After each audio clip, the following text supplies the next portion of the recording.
You're going to swear an oath that says, I solemnly swear that in all things appertaining to the trial of the impeachment of Donald John Trump, President of the United States, now pending, I will do impartial justice according to the Constitution and laws, so help me God. It doesn't sound like that oath is going to mean very much if you've already made up your mind, sir.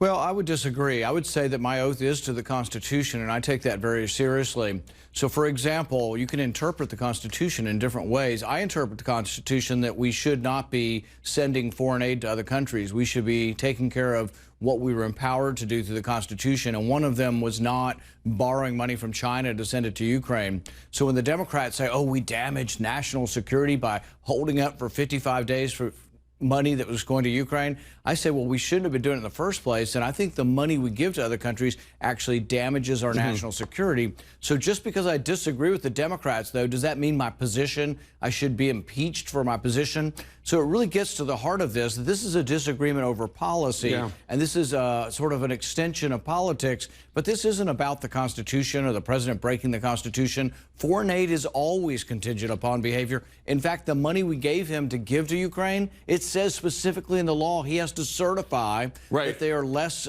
prone to corruption. So, I mean, he was instructed by Congress to do exactly what he asked to be done. So you're saying that you think that President Trump was actually doing this because he was combating corruption.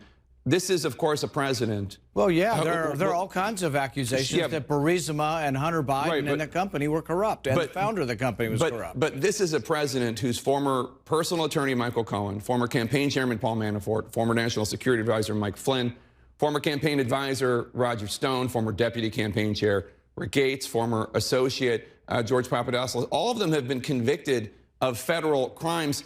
In addition, last year, Trump University settled a $25 million fraud lawsuit. Last month, President Trump admitted misusing his own charitable foundation's money, was ordered to pay $2 million. You really think President Trump is concerned about rooting out corruption?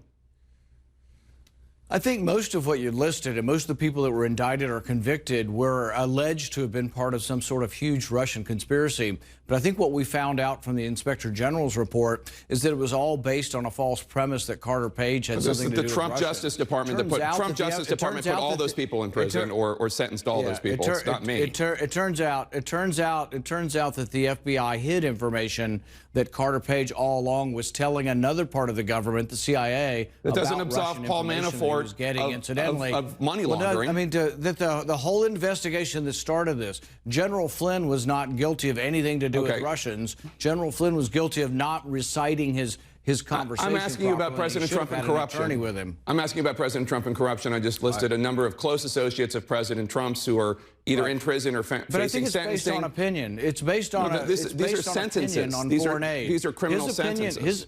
His opinion on foreign aid is similar to mine. Mine is a little more exacting.